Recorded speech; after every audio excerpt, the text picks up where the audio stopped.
Welcome, everybody. Let me start by making sure you can all hear me because right before I sent out the email with the link for today's Zoom class, I got a notice I've never seen that said, make sure that the volume on your computer microphone audio, right, is high enough for students to hear. Can you guys all hear me?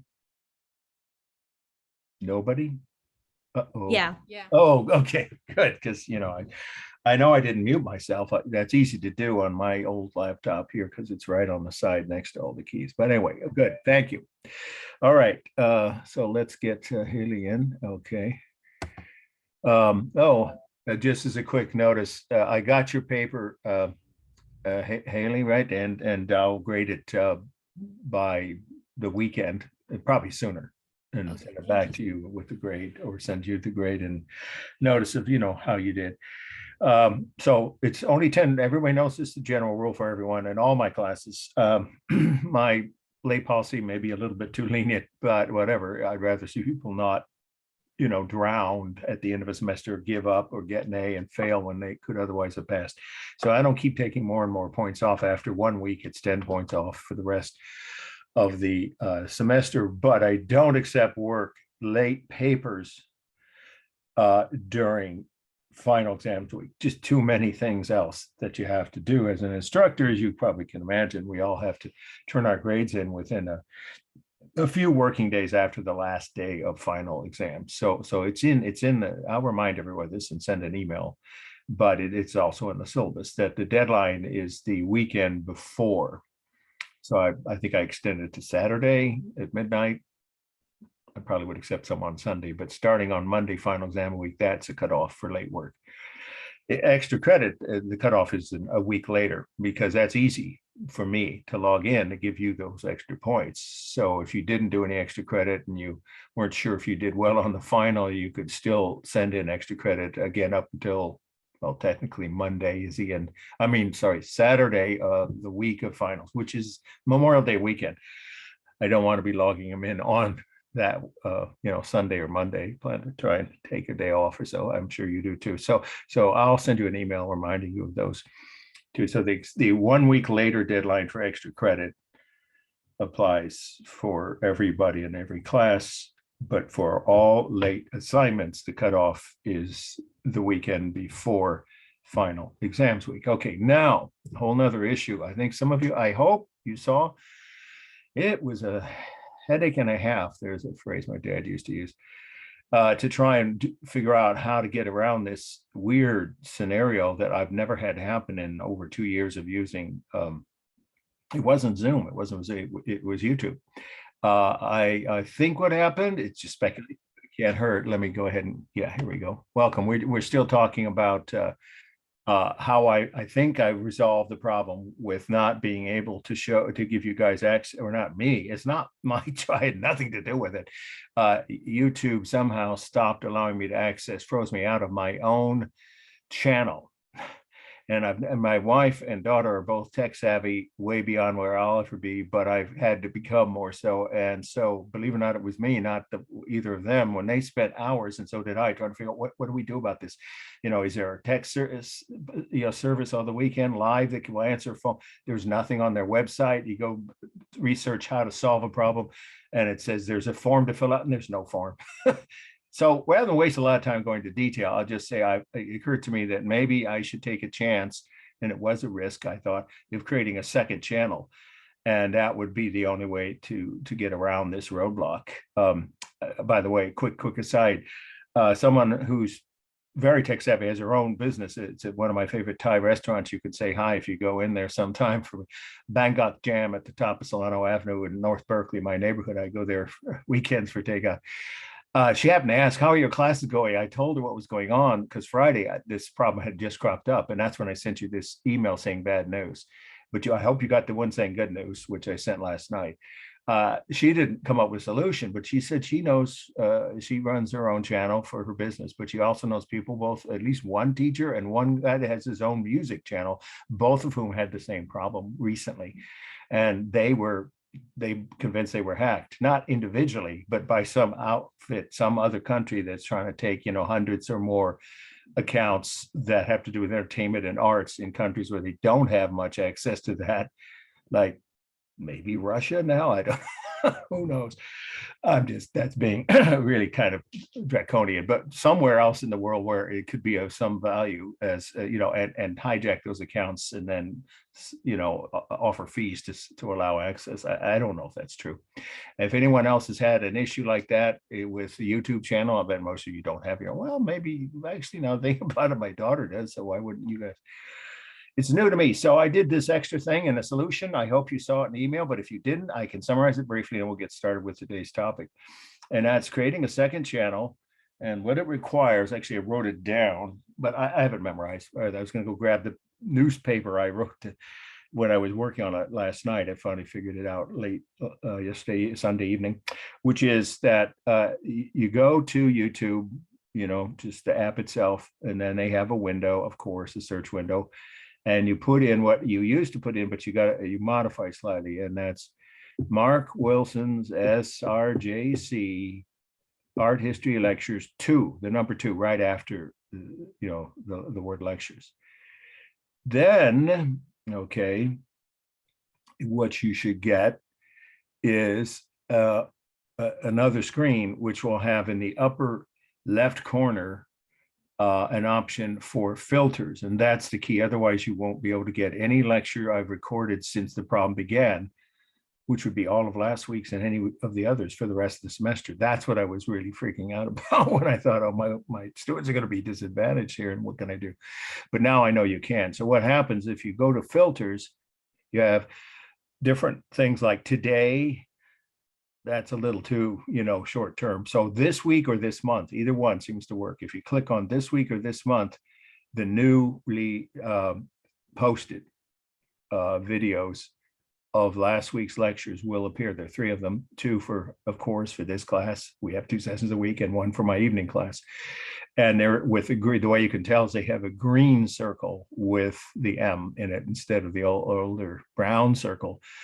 And yet somehow on that same website, sometimes the earlier from this semester, whatever meltdown from before last week, those lectures, which of course some of you will want to take a look at for the final, because we already, have gotten 3 weeks into the second half, and some of those lectures from the weeks prior to last week, right?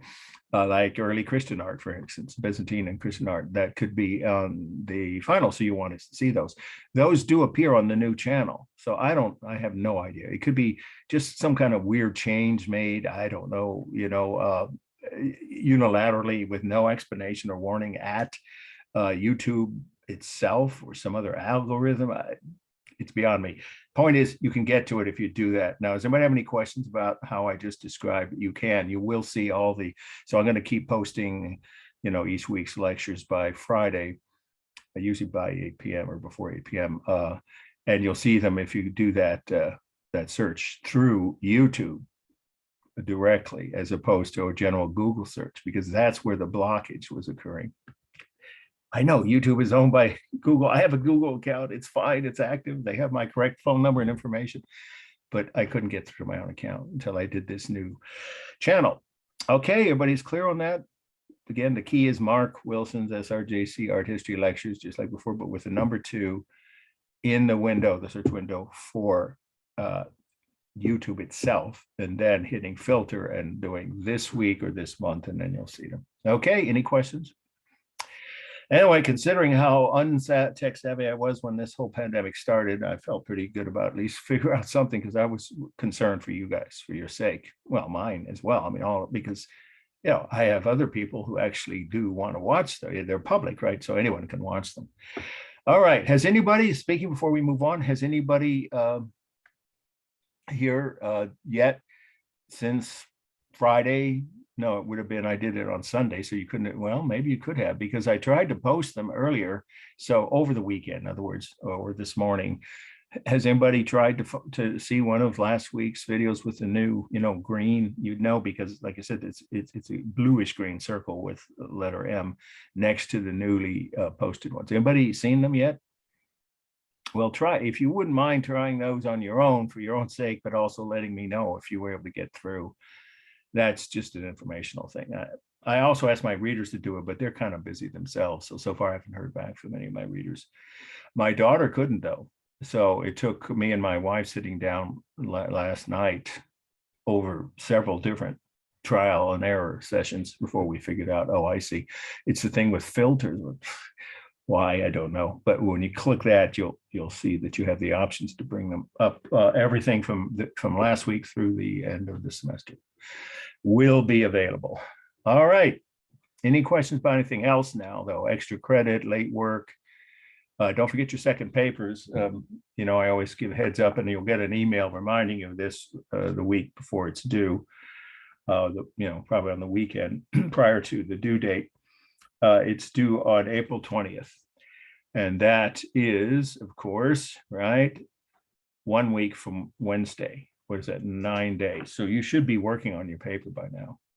For those who, don't want to rush and risk not getting an A, because I know all the papers I got from the first batch, even, those that were, not an A, but nonetheless, they showed the quality of writing, the skill, the basic understanding needed to get a good grade.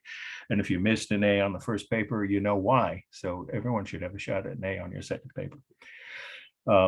That's assuming you turn in on time by midnight on Wednesday, April 20th. Any questions about anything relating to grades or extra credit? I'm thinking I'm going to do the walking tour. I'm very close to it. I'm only hesitating because I obviously there could be, I'm going to knock on wood right below my laptop here, that there could be another unexpected surge with this new weird sub variant that they talked about, but no hospitalization increase, according to all the medical sources I checked late last night on CNN, CBS, the local Channel 5 News I watched, and they all had experts that know what they're talking about saying, well, it doesn't mean that we won't have a surge again, but when you see almost no increase in hospitalizations, that's a good sign. And that's hopefully what's happening, that it's become more endemic, and the risk of what, it is for maybe worse than average flu season. So if it stays like that, probably the second or third, I can tell you, it almost certainly won't be the first, but the second or third Sunday in May, we'll do an extra credit. 20 points is what it is. If you come and sign in with, I'll have to hire one of my readers to be my assistant to take the names. And yes, there is a modest fee. It's $20. It's a lot of work organizing these, because then I'll have to check in with people in their homes besides allowing us in. Do they or do they not require everyone who goes inside their house to have a mask? I'm guessing they will, but not while we're walking outside. I'm guessing that's how it will work. Same thing happened when the fire season, that horrible fire season that nearly burned down a quarter of Santa Rosa. A bunch of my students lost their homes in that semester. But the smoke, was so bad that people wore masks. Then what was that, 2018? I guess I can't remember, 2017. But I still did the tour because I'd already organized it. So I'll let you know. I would say no more than 2 weeks from now, I will decide if we're going to do that as an option. One last extra credit option. I just went. My wife and I had a really good afternoon at the DeYoung. I'd been there since then, but she had, as a teacher, of course, I go as often as I can to see the new exhibits. Well, this is an old exhibit. It's about to leave, so you've got until, I know, Easter Sunday. Some people celebrate, some don't, whatever. But between now and Sunday of this week, so what is that, 6 days? I highly recommend it if you have the chance to go to San Francisco and you haven't done, well, it doesn't matter, you can do more than one art museum option for 10 points, but it'd be worth it even if you didn't need the extra credit. It's Jules Treviner. He was a French painter who understood the indigenous cultures, respected them and admired them, wrote about them, illustrated them for Harper's Weekly, which was the largest circulation publication in English language for decades. In the 1800s.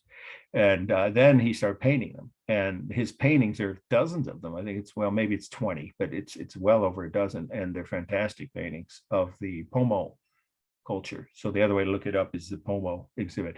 Plus, they have a really interesting, about a 10-minute video that plays before you enter the actual painting, and baskets, the hand woven baskets, some of them going back way more than like 1860s and 70s.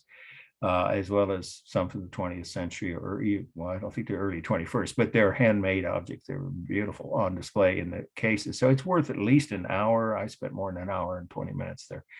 And the information provided is really interesting on the side of each painting. So that's one option. And then, of course, if you went to the De Young, you could go see the other non-Western art collections, which they have quite a good selection of.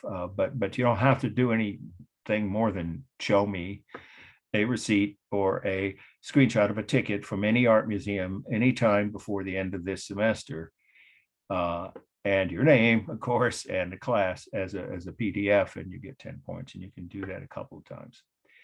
Anyway, that exhibit is well worth going to. It leaves, the last day is April 17th. All right, one more time, any questions? All right, let's do the screen share. Hopefully it's still up there, because this is a later start than usual. But I'm going to tell you, we are going to end a little early both days. I don't think anyone will have checked, because there are less slides, although there's more to say about each of these. But with 6 slides, we'll do 3 today, and then I'll take questions, as I always do, after the last slide for today's session, and the same thing, of course, again on Wednesday. And I am anticipating ending closer to 4 than 4:15. We'll see how that goes. Okay, let's get this full screen. All right, so we're going to look at, let me give you the context. I always feel that's important to start with. This week's topic is early medieval art in Europe. Why don't we take a minute, a few minutes to define what does medieval mean? It can often be an insult. I've heard people say how medieval when they're trying to put people down for how backward they think that person is. But it actually has a very specific meaning. And it's broadened recently. If you're taking any of the world art classes, which of course this is a Western art only class, but my 1.1, 1.2, whatever, any other instructors at any college, the state guidelines tell us what we have to cover. The medieval, when we talk about Western art in this class, of course, that specifically means the European continent, right? Medieval is a period from the fall of Rome until the beginning of the Renaissance, which is roughly 1,000 years. And so you don't have to write these dates down, but it corresponds to the period from around the 400s, you could say 5th century, or 400s apostrophe to the 1400s. The Renaissance began in the 1400s. We won't cover that, of course. That's for a different course, 2.2 or 1.2. And that would be from the 1400s beginning in Italy. The Renaissance definitely was a different period than medieval, but medieval's so broad a category. I mean, 1,000 years, things didn't stay the same. It wasn't all like Monty Python's Holy Grail, bring out your dead, and how do we know she's a witch? If you didn't see that corny version of early medieval, that's the Dark Ages. So here's the point I'm trying to make. There actually are 3 very distinct or very clearly defined periods within medieval Europe. The first is the early Middle Ages, which is called the Dark Ages. That's what we're focusing on this week. And that would be from the fall of Rome until around 900 AD, which actually, ironically, I think is the date set at the beginning of the Monty Python Holy Grail movie. So around 900, there was a middle or mid-medieval, it's often called, early medieval, mid-medieval, late medieval, but there's a more specific term for it. We don't have time to go into that in this course. It's called Carolingian, after Charlemagne, who ruled Europe for like 40 years and founded an empire that brought a lot of these warring kingdoms together for the first time since the fall of Rome.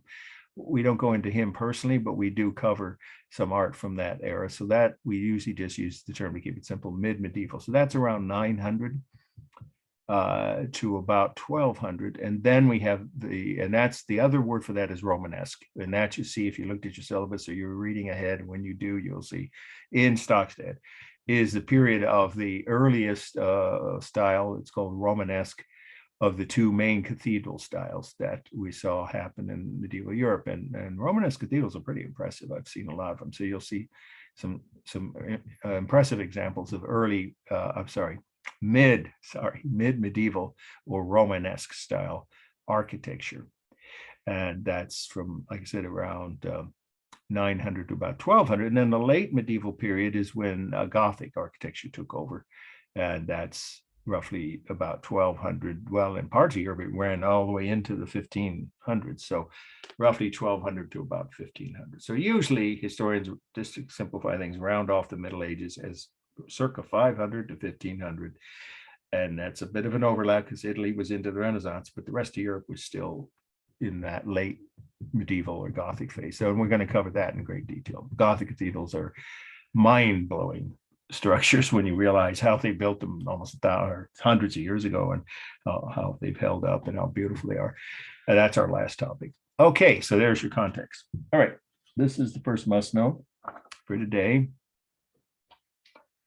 And it's the purse cover from Sutton Hoo. 5 words, the title. Purse is like the normal word, purse cover from Sutton Hoo. That's a town in England. Sutton is the first word. And then the second is HOO, Sutton Hoo. The location is the country as usual, England, and the date 630. Remember, these are all common era or AD, as some people still say. So you don't need to use the letters. That's why there aren't any in syllabus. So it's 630. This is early medieval, but let me just start with the observation. I can never get these things out of my head when one of my students many years ago said, Sutton Hoo, that sounds like a title of a Dr. Seuss book. It does. It's a town in southern England, and there is an extra credit option. I can highly recommend. None of my students who watch this have been disappointed. Unless you have absolutely no interest in archaeology, well, I could understand that. But I think as a kid, almost every kid who dug, somewhere in the yard or wherever they were, and they're, visiting relatives, dug up dirt and found something under the ground, was interested. So it's a movie about the original finding of these artifacts, this artifact we're looking at, and hundreds of others. It's called Dig. Yeah, that's it. That's the title, just DIG. And it has Ralph Fiennes, pretty good actor, won a couple of Academy Awards. He plays the man who found these objects. He wasn't a professional. He wasn't an academic. He had no college degrees. He was self-taught. It's an amazing story. And it was all right as World War II was about to break over in England. And of course, the Nazis were going to bomb the daylights out of the British. And so he was in a race with time. And also the British academics tried to take over the dig and push him out of the way.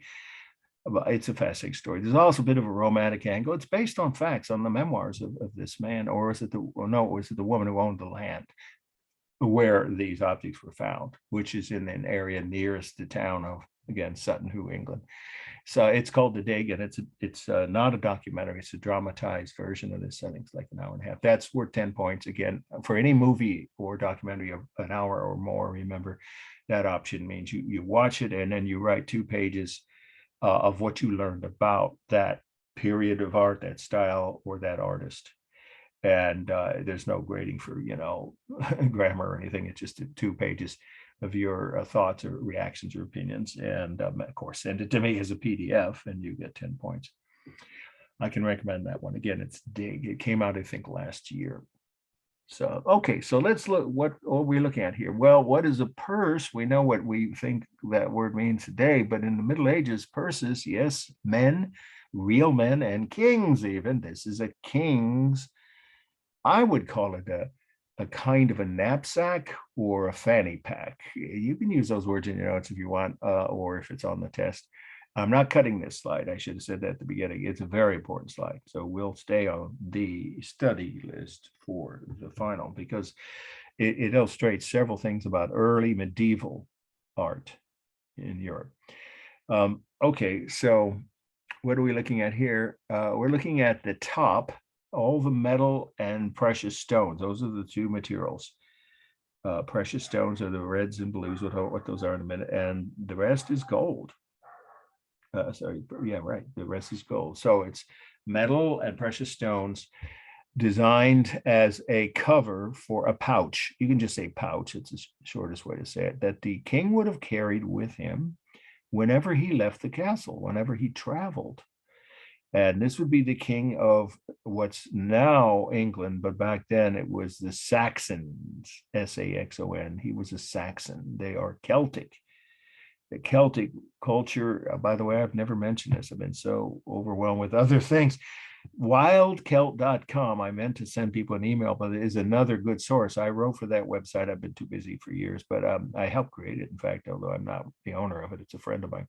Wild, just like it sounds, one word, Wild Celt, Celt, of course, is how you spell Celt.com. It's all kinds of articles, not just the ones I wrote, but all kinds of other people have written for that website about art and history and architecture. And so that'd be an easy source for the article option, 5 points for each article that you send me direct link to. Anyway, so when I was working on that Wild Celt, I did some research. The Celts were the culture that predated the Romans in most of northwestern Europe, like France and what's now, well, Germany, and Holland, Belgium, and of course England, Ireland, and Scotland were the heartland of the Celtic cultures, as was the Scandinavians. Those countries, we'll get to them this week too when we get the Vikings were Celts. So they were a warlike culture, and they had variations of a language that some people still speak Celtic. It varies from one part of Western Europe to another. And so they had their own kingdoms. And so, in other words, summarizing, the Saxon king of what's now England was a Celtic ruler. And so he had his best craftsmen create this cover and many other pieces of, decorative art, right? For him to contain his most valuable possessions. Portable, of course, possessions are small. What would those be? That's all part of the meaning. What would a king keep in a purse with this kind of a cover or lid inside that pouch? What would he keep, or purse? You could use either word. Well, there are three things that almost all the early kings, not just the ones in England, but any of those early medieval kings could have carried in a pouch like this. The first would be his most valuable jewelry. You could say his bling, I guess, if you want, right? His rings and necklaces and well, probably not necklaces, but all kinds of hanging jewelry of every kind, that you could wear around your wrist, your neck, and or even earrings. Some, in fact, Saxon rulers did often have earrings made out of gold or whatever. So just keep it simple and say his most precious jewelry, such as rings and other fancy gold, mostly gold, right, jewelry that's portable, small jewelry pieces he would keep in this pouch, and when he traveled, he'd take them with him. Another thing that would be kept in these pouches would have been documents, important documents, ones that were really critical for running the kingdom, right? That he had laws or treaties, whatever. You could just keep it simple and say important documents that the king had signed. And of course, that's an important thing. If he'd signed them, he wouldn't want to leave them behind for forgery or destruction, right? So he'd take those with him if he traveled outside his castle. And the third thing would be a signature ring. Now, some of you know what that is already, I would guess.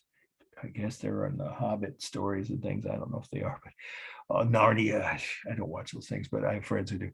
Anyway, the idea of having a specialized ring for each ruler, in essence, each king of these Saxon, or later on, you get to say Celtic, I should say, not just Saxon, but Celtic rulers, early medieval, in other words, rulers in Europe, would have had a ring that had their initials or a monogram, which usually included their initials, which they then pressed into hot wax to seal any document or letter. And of course, that ring was really an important symbol of their authority. Without it, they couldn't sign.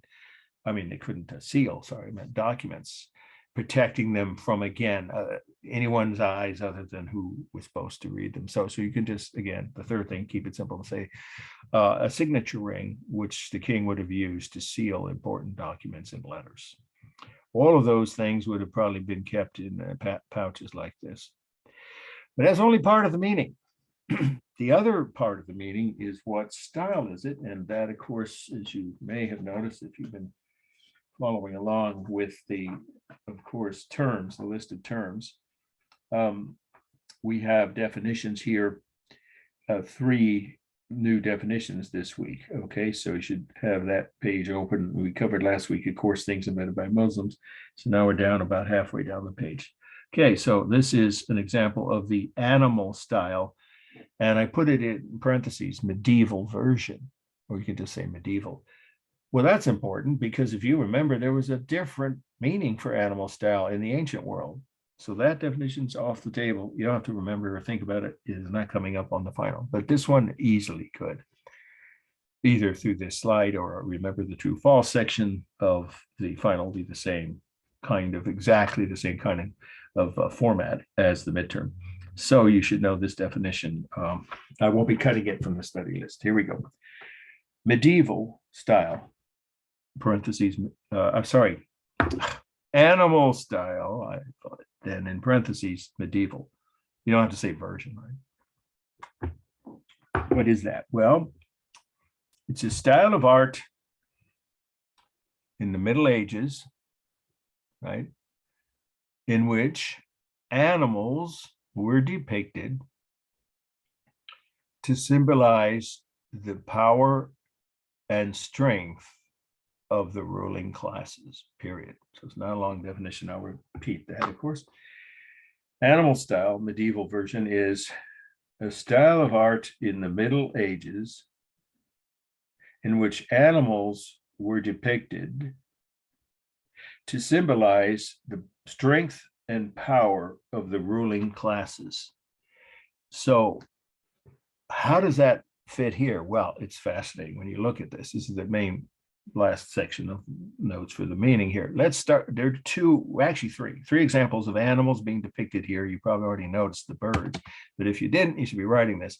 There are birds of prey in the middle, 2 sets of birds. The larger ones are birds of prey. They're scooping the brains out of the smaller birds, the ones they've captured. And that is definitely an example of this whole concept of the animal style symbolizing the strength and power of the ruling classes. In other words, another way to say that, I'll just add this to your notes on this, specifically each of these examples that you see here, and we'll talk about these ones and these here in a minute. All of the animals depicted here are symbolic of might makes right. I mean, that's the short way to say it, right?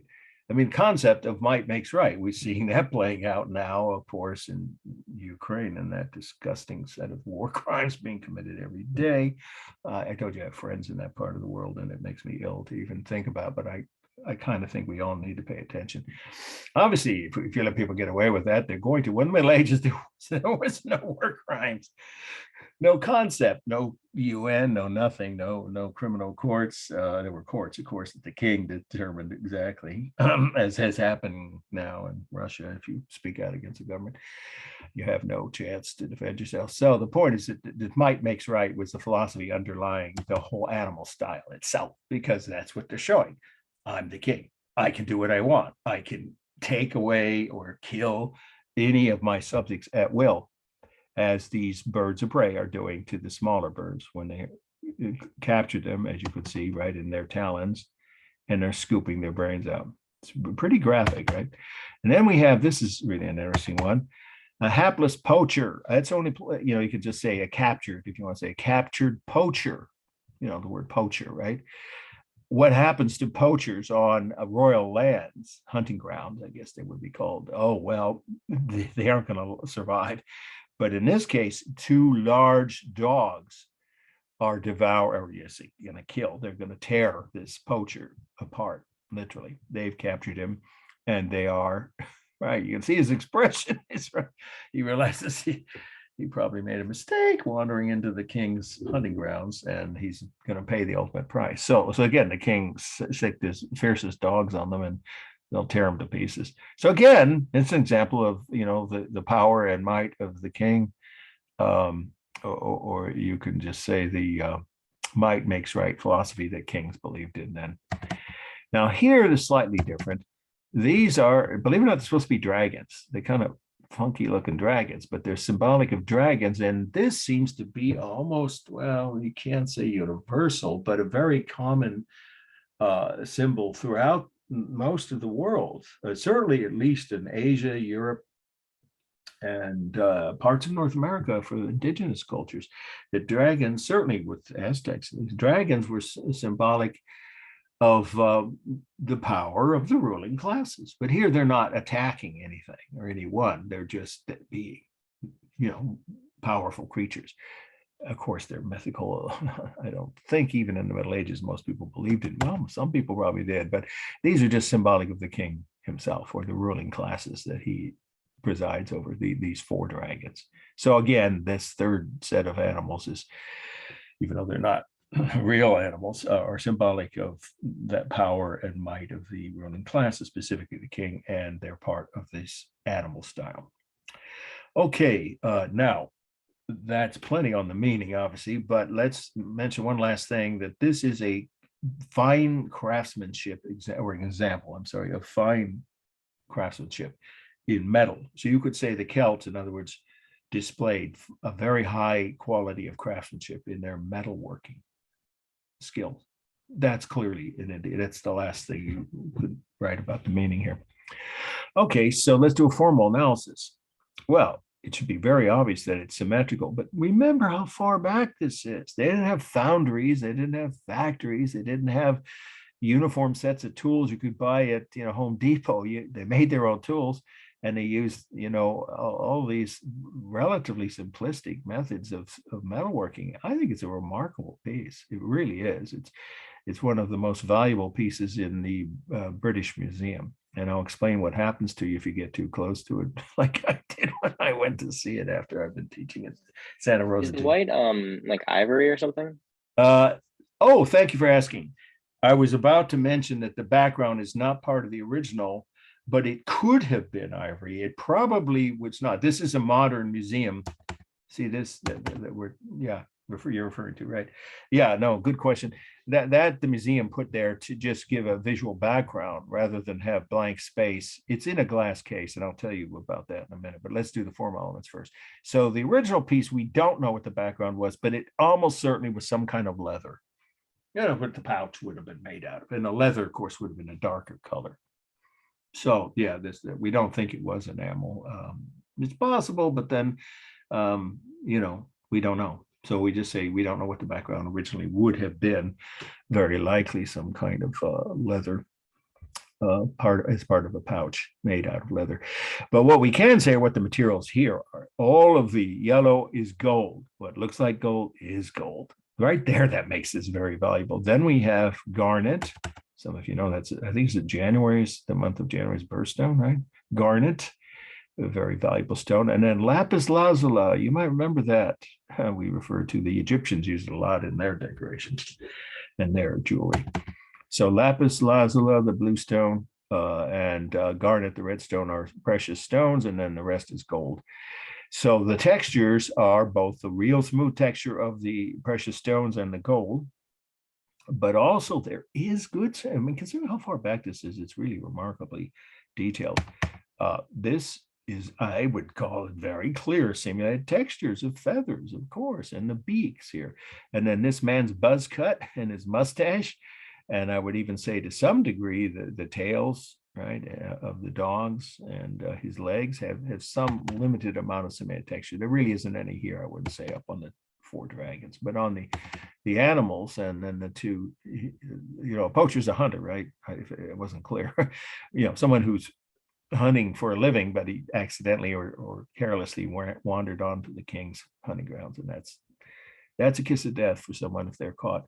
So I see some red texture on these figures here, at least on certainly it looks like the collars that the king would have attached to his own hunting dogs. that has, and the belts, or the belt, I mean, well, there are two belts and then two figures of the poacher. So there is some similar texture, and it's done with bold line. All the lines here are bold. There's no thin lines. The colors, of course, should be obvious. The gold is warm, the red garnet stones warm. The background member is not part of this, so we don't have to describe that. The blue is the only cool color, of course, is on the lapis lazuli. Rhythm, powerful rhythm. That's what surprises me. Look how similar these pieces are. They couldn't just mass produce them. They had to make each piece separately by hand. And it's amazing how almost identical each set of figures is. They were the Celts were master metal workers, and that creates the rhythm of the repeated shapes of the birds, and of course the dogs, and the two hunters or poachers, and the dragons, and then all the decorative lines or patterns, you could say, around the border. So, and then here on these two clasps. So we have powerful rhythm, and I don't see much at all that is stable. I mean, even on the border, the lines are in a diagonal because of the curves. So the only thing stable might be some of the borders on the upper, or some of the lines, on the upper border, but that's minimal. But basically it's like almost entirely dynamic, because almost every line on it is curved. The largest masses, I'd say it's the birds of prey, but then again, these are wider when you take the two dogs from one dog's shoulder to the far end of the other. You decide what are the largest masses. To me, it seems like the two birds of prey, then the two sets of dogs and hunter. And then, but then there are people saying, nope, this is one mass here. And you could see it that way. So I leave that to you. They're very similar in size. Now, it's completely symmetrical. So I think I already said it's balanced. And I would say not only side to side, obviously it is that way, but I think top to bottom too. If you draw a line across roughly the middle here, you're going to get, right about there, and there's enough mass above and below. It's balanced both ways. There's no modeling here. None. No attempt at modeling. Okay. And for space, the only techniques are overlapping. The dogs overlap the unfortunate poacher, and the larger birds of prey overlap the smaller ones. And I guess the dragons overlap each other. But it is an object in real space, and I can tell you this from experience that if you go to the British Museum, there's a whole room of the findings from that dig, right? Getting the title of that documentary I just referred to.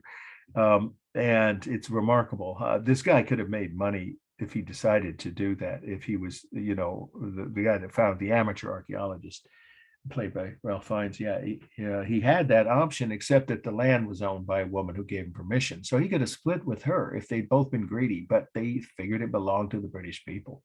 So they agreed to give all the finds to the British Museum, where they've been on display. I don't know if they were during World War II, because it's in the heart of London. I imagine they kept them in the basement, but they've been on display since at least after World War II. But here's a little word of warning. If you go into that room, this object is in the dead center. It's the most valuable object there, and the most beautiful.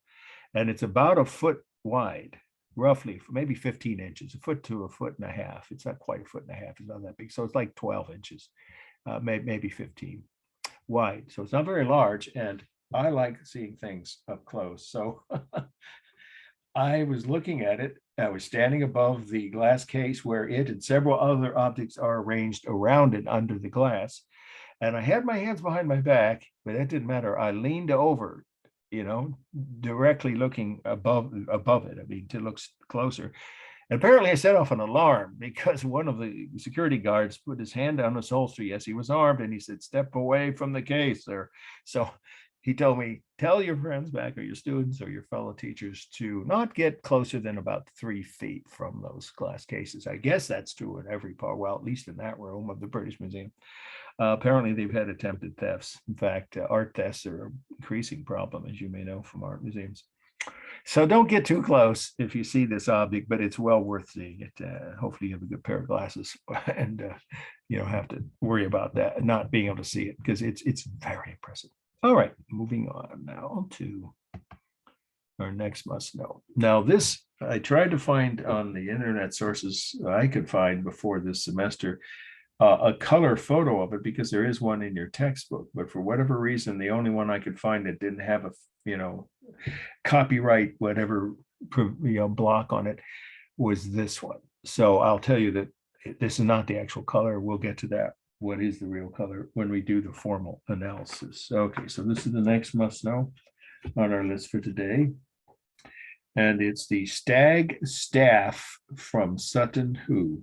Stag is with, I've seen it spelled with two G's, but here we'll go with what I think Stockstead had, Stag, of course, S-T-A-G, staff, just like it's out with two F's, staff, second word. And we already spelled Sutton Hoo, right? From Sutton Hoo, S-U-T-T-O-N, second word, H-O-O. England, of course, same year, 630. Again, this was part of the find. When I say find, they mean multiple things. They don't mean one thing. Well, you could be.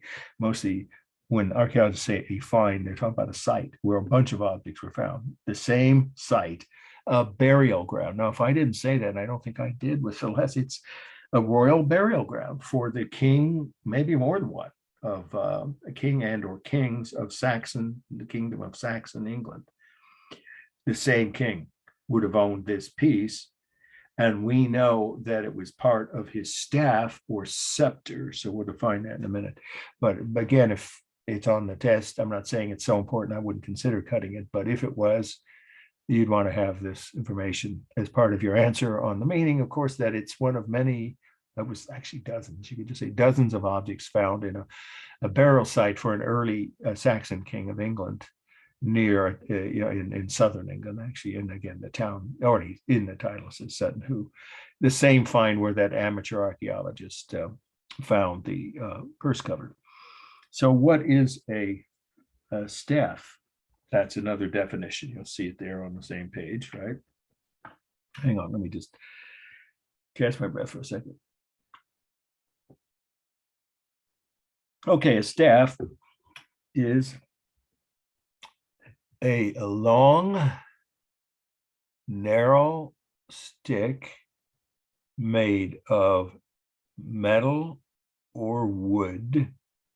Usually, I mean, it can't really be anything else. Again, I'll say a long, narrow stick made of metal or wood and carried by a king or queen, could be either by a king or queen, to symbolize their authority. Again, carried by a king or queen to symbolize their authority. Period. Everybody got that right. Okay. So this is the decorative end piece of a staff. So in other words, it would have been attached at the top of a wooden. Usually these things, these sticks were made out of wood, carved fancy wood in the early Middle Ages, at least. And then later on, they might have been more commonly made out of metal or even precious metals. It was solid gold. No, that would have been rare, if at all. Maybe bronze or silver. But anyway, just say either metal or wood. But this one, we know this far back, it would have been wood. And the wood would have been, the top of the stick would have been clamped with metal. What else would it have been? Metal clamp to hold in place. This is the end piece of a staff. And the staff would have run, like probably 18 inches to 2 feet of a long, narrow stick, probably metal. And on top would have been this figure of a stag. Now, I think everybody knows what a stag is, but if you're not sure, you definitely would want to add that to your notes on the meaning. A stag would be the dominant male deer. Well, of course, that makes this an example. If it's not obvious, you should add this.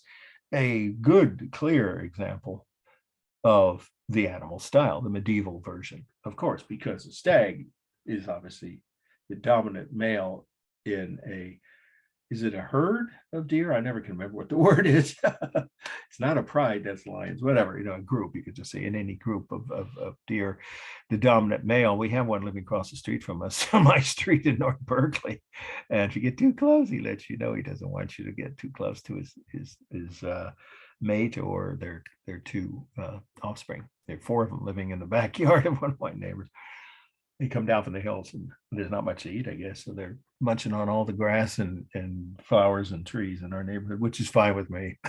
But I wouldn't get too close to them. The one with very obvious, the stags have long antlers. So this is symbolic of the power of that king. again, the same king that had the the purse cover made for him, and it definitely is meant to symbolize that he's the dominant male. Obviously, he would have been being the king in that kingdom.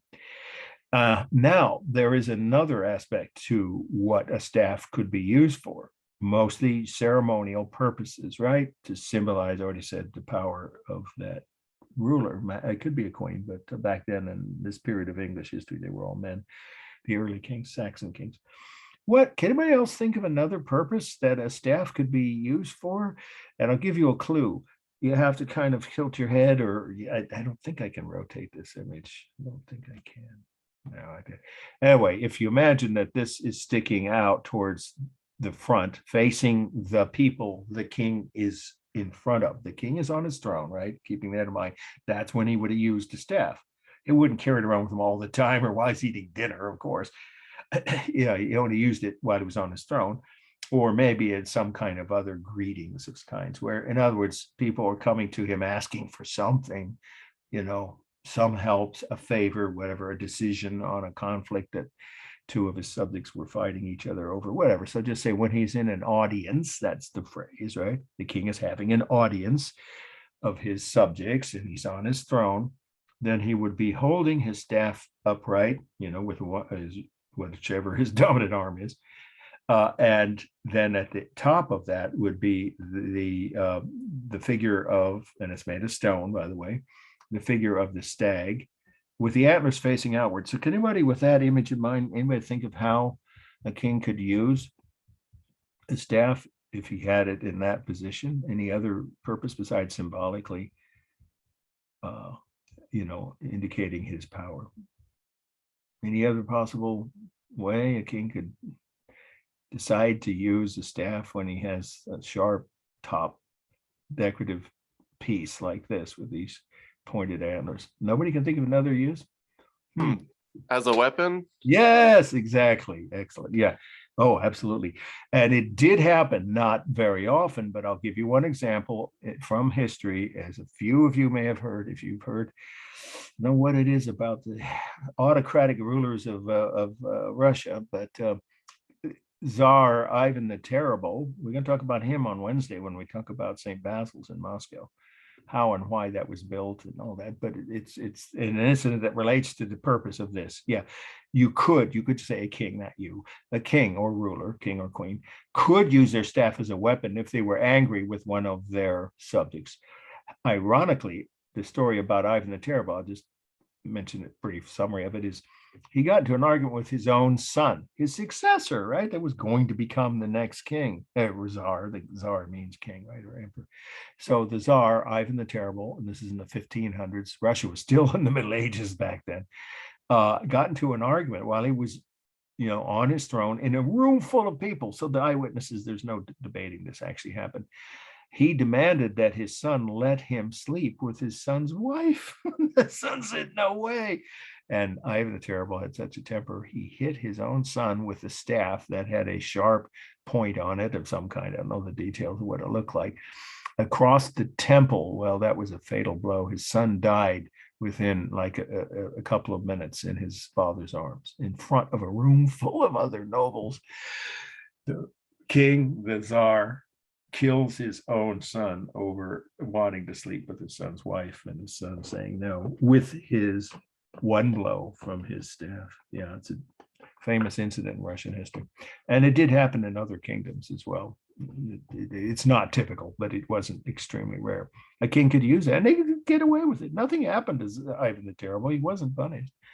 He had that might makes right, concept of his own power. And unfortunately for anyone who got in his way, the people accepted that. Obviously, we see that again in a certain part of Eastern Europe right now. Okay, so let's do the formal analysis. Now, I said this is the actual color. It's a liver color, literally almost the color of liver. The real color is a warm liver color. But if you were to write about it, I'm not saying it will be, but if it were on the essay part of the final, and you said it looks cool in this photo, I would not take points off because it's the only photo you have to look at.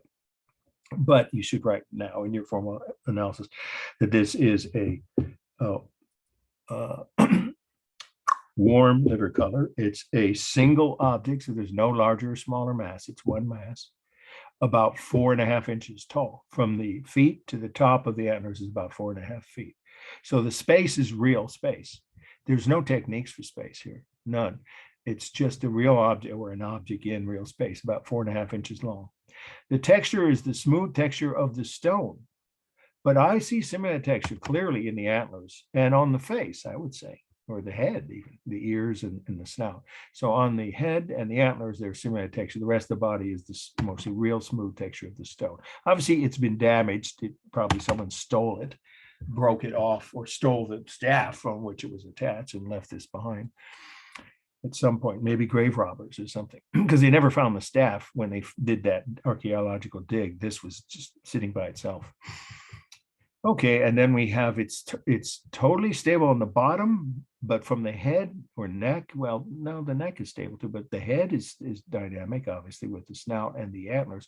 So the upper half is dynamic and the lower half is stable. Completely balanced, totally symmetrical. If you were to look at it head on, obviously this is broken.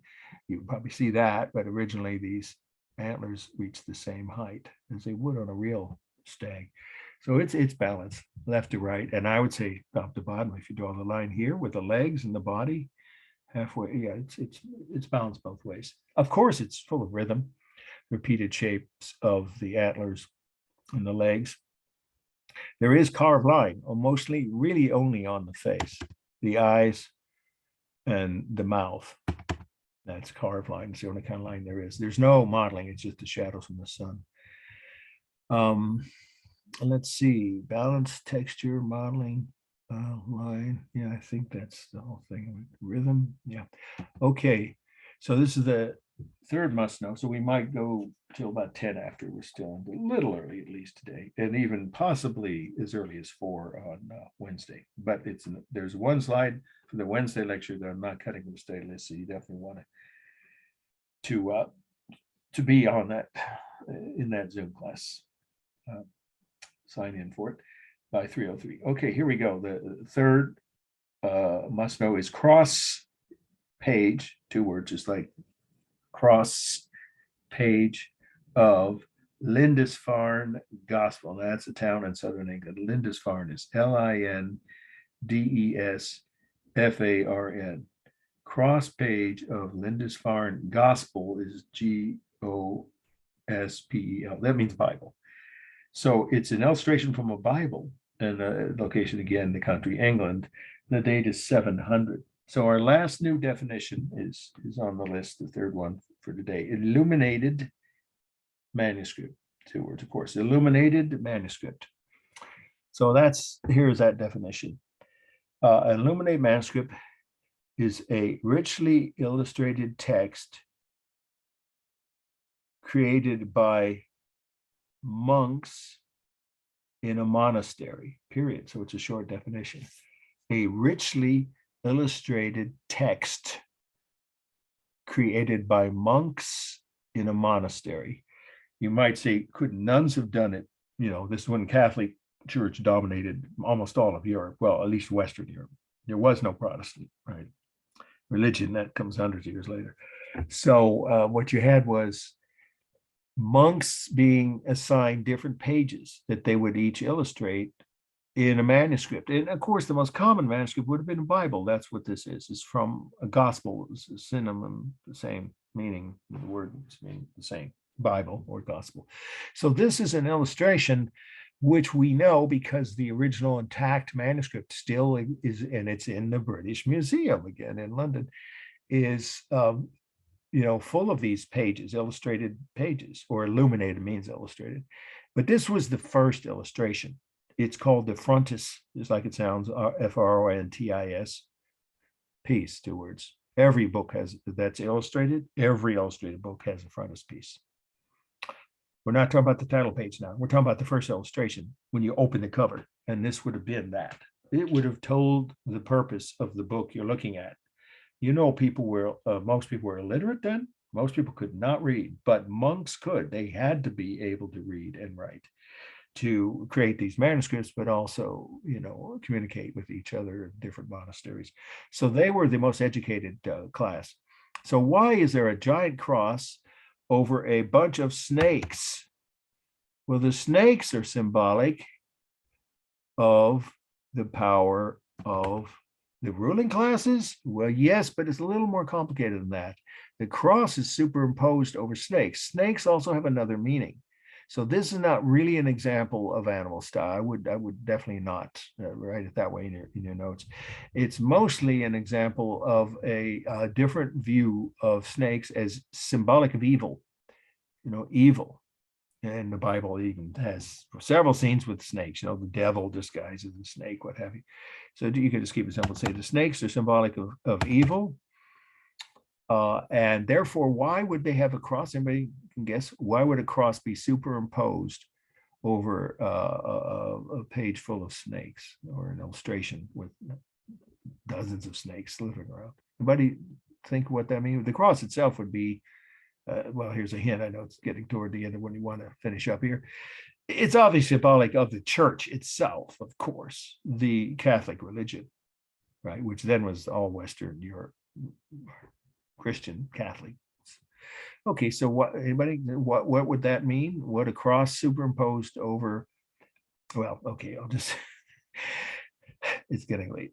That's symbolic, and it's the main part of the meaning of this slide, of the new religion, which is still relatively new, not that old, right? Christianity, i.e. Christianity, the new religion being dominant over the old pagan beliefs. The pagan beliefs were being shown as evil. The snakes are symbolic of evil, and pagan beliefs, which didn't believe in God and Jesus and all the stuff in the Bible, were considered evil by at least the Catholic officials. So this is made in a Catholic, by monks in obviously a Catholic monastery, and they're saying, we now, the religion we represent, Christianity, is dominant over the old religions, the evil beliefs in paganism, supposedly evil, right? They saw them that way. Pagan, remember, means non-Christian. I've mentioned that word a couple times. It's a valuable one to know for the final, because at least one slide will have something to do with that. So the pagan beliefs of the past are symbolized by the snakes, which also are meant to show that they're evil. But the new religion of Christianity, relatively new one, is now dominant over them. And of course, that's the good, right? Supposedly symbolic of the good things that the Catholic Church said that they believed in and were trying to promote. So the Catholic Church was now dominant over the old pagan religions. Good over evil, if you want to really cut it down to a simplest thing. So that's the whole meaning. Formal analysis, it's balanced, left to right, absolutely, but it is unbalanced toward the top, because this is the middle part and there's clearly more of a cross above. So this is not a Greek cross. Remember, Greek crosses have equal arms. So if it was cut right here, cut off right there, that would be a Greek cross, right? 1, 2, 3, 4 equal arms. So this is not, this is a Catholic cross. So it's unbalanced toward the top because of that. The rhythm is obvious. The cross itself creates rhythm, all the snakes, and then the borders, the patterns. Hi, welcome. We're just finishing up with the last of the must-know slides. Again, it's the cross page from the third one on the list for this week. Cross page from the Lindisfarne Gospel from England, 700. So I already gave the definition. I'll give it again if you want, but let me finish up for those who are already here.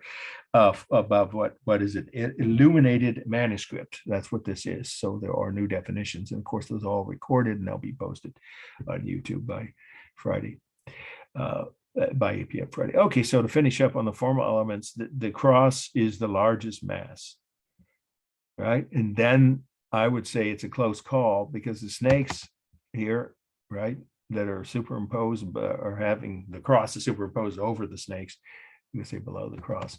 Are they one mass, or they're separate individual? You decide.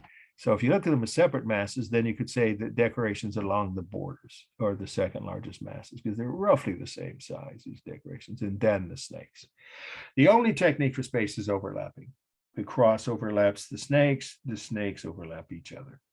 That's it. There is no modeling, but there is simulated texture on the snakes' bodies and heads. You see some if you look closely. All of that is done with drawn line, and the snakes line, the line on the snakes are all thin lines. The cross and the borders are all bold line. So you can see there's both bold and thin lines here, but no modeling.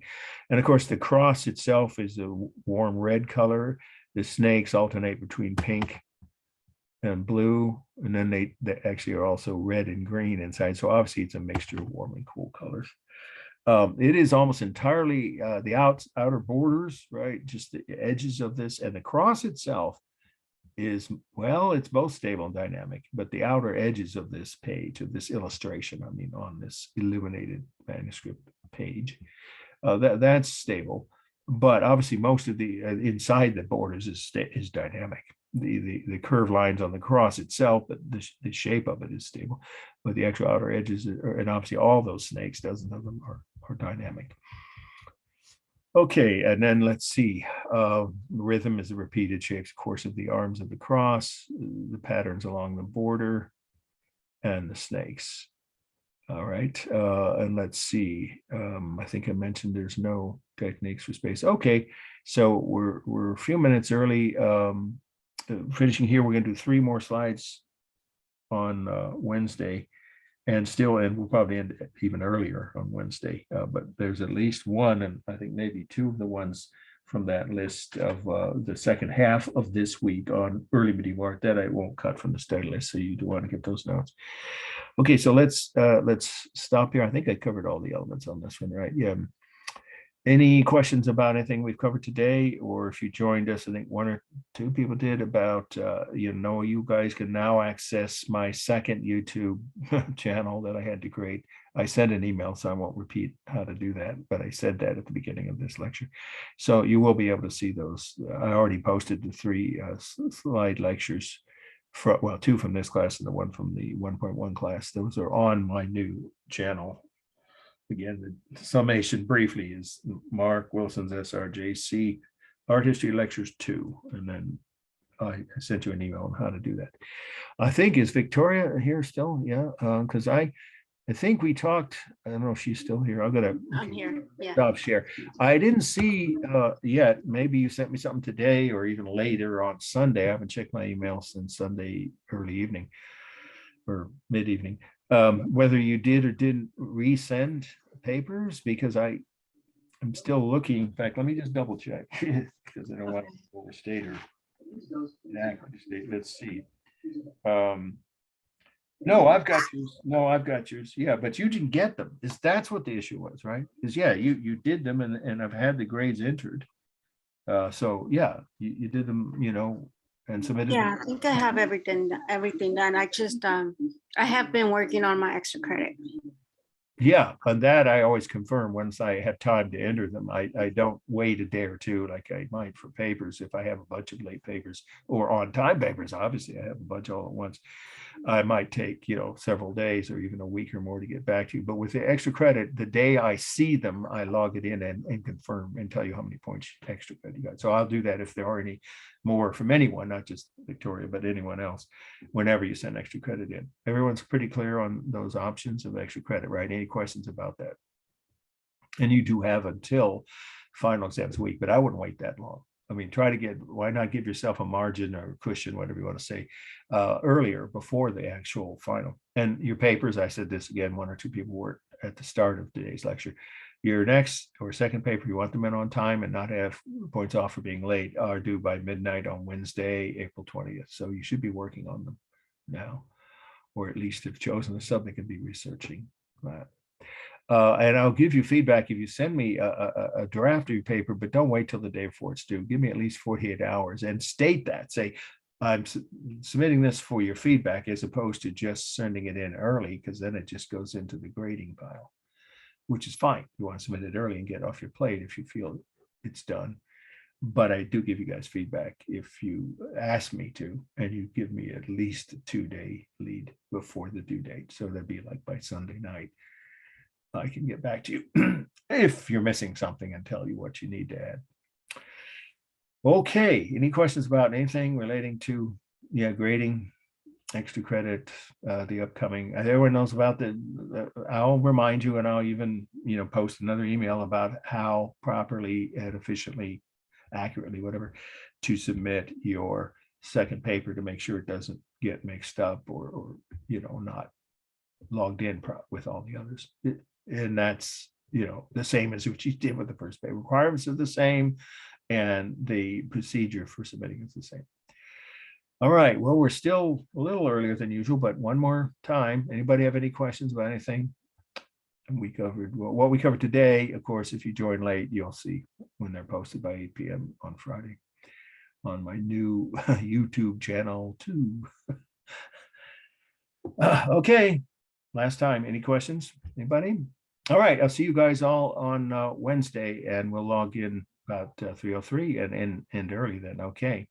See you then. Take care. Thank you. See you Thank you. Wednesday. Thank you. You're welcome.